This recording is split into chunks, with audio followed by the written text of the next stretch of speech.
y'all. Well, doing something a little different today.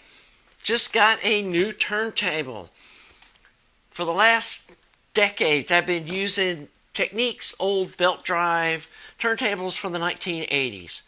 The latest one I got was a SL-B2, which is you put the needle down, it auto returns. It's been a really good turntable. Bought it refurbished off eBay, and the guy cleaned out the potentiometer, put a new belt on it and all that stuff, and it's been a really good turntable. I've upgraded it from the really base level AT cartridge that he had put in it, and first I tried a VM540ML, which heard really good things about, especially on Technics turntables, and was not disappointed. Super nice cartridge. Sounds great, tracks like a boss, runs at 2 grams, so it's not, super heavy like some of the cheaper cartridges are, and it's really been a good fit with that turntable. So I wanted to step up my turntable game, and I always heard about moving coil cartridges. So I dropped a dime, got a AT-09 XML, I think that's what it is, one of their newer design moving coil cartridges. And had to get a step-up transformer, which in Clayton on eBay makes really nice ones. Got one of those, and yes, it was an improvement.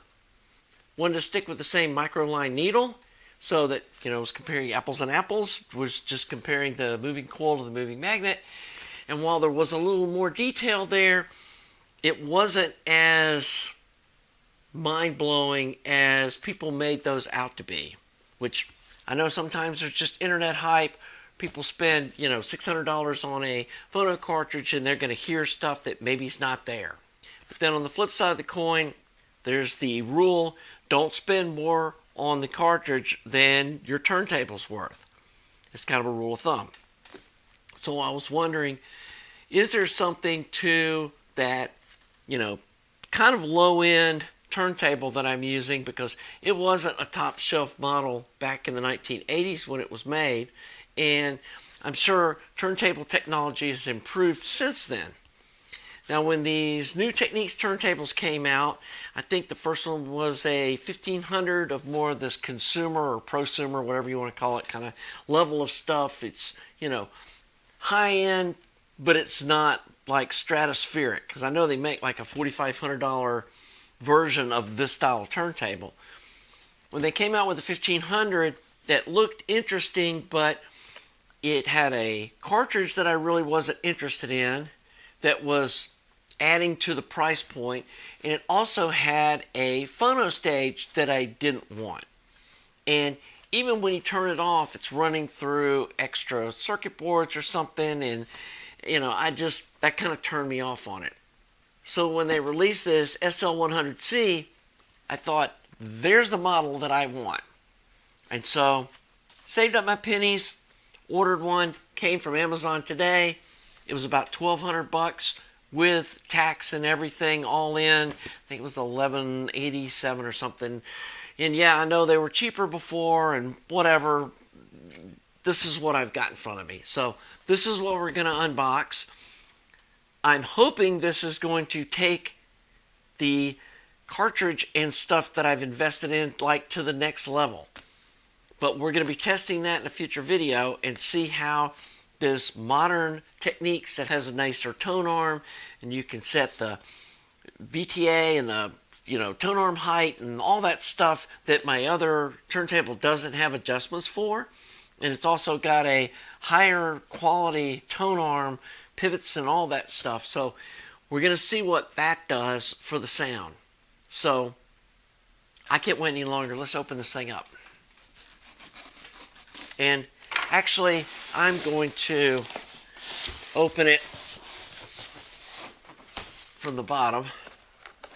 I know this sounds crazy, but you'll see the method of my madness here in a second. Okay. And now,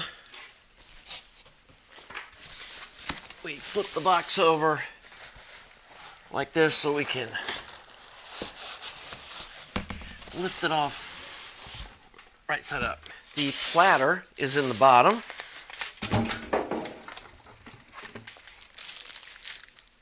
Pretty beefy unit. It's not insanely heavy, but it's not light. Here is our instruction manual, and it's got a little label. I don't know what that's all about. It's got some fairly cheap looking interconnect cables. We'll probably upgrade those. And you know me, we'll probably just use some world's best cables. We're not going to use anything crazy expensive. Here's our power cord. Uses your typical IEC connector, which is nice. And then here's our ground wire that looks like it's got spade connectors on each end. So there we go on that. So let's see what's in this next part. This looks like the lid. Yes, it is. And obviously for a brand new unit, it's got a very nice shiny new lid. Actually got, are those plastic or those metal? It looks like they may be metal hinges. That's nice, because that was one of the things that broke on all those old turntables was the hinges. And then here's our phono cartridge, which we're probably not going to be using. See if I see a number on it. Looks like VM95C, which is one of their low-end cartridges. That's okay. Like I said, we're not using that. Here's our counterweight. And this is, I'm assuming, the standard counterweight. And then we have our little 45 RPM adapter, which is actually, looks like anodized aluminum, which is nice. Which I would hope for a turntable at this price point, they wouldn't be skimping on too much. I mean, I know this isn't what a lot of people would call high-end, but for me, this is a pretty expensive purchase. And let's see how we get this thing out of its bag. Looks like it opens from the back. Should be on your end. Ooh, and there it is.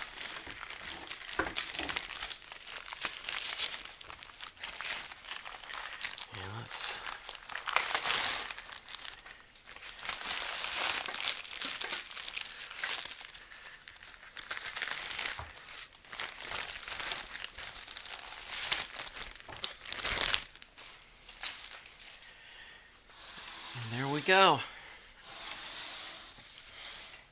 That's a really pretty turntable.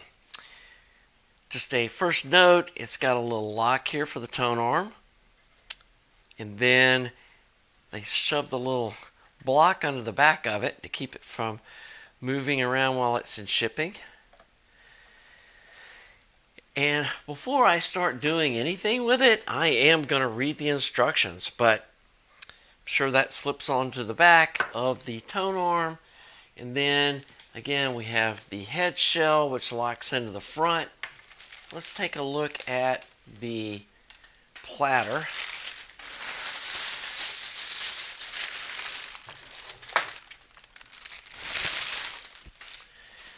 And I did read the instructions somewhere in here. I haven't seen it yet, but I'm sure hidden in there. There's a slip mat in here somewhere. Got to find that. But then I did pre-read the instructions enough to know that we take that off to expose the magnet on the bottom. And then this just slips down over the spindle like that. And there we go.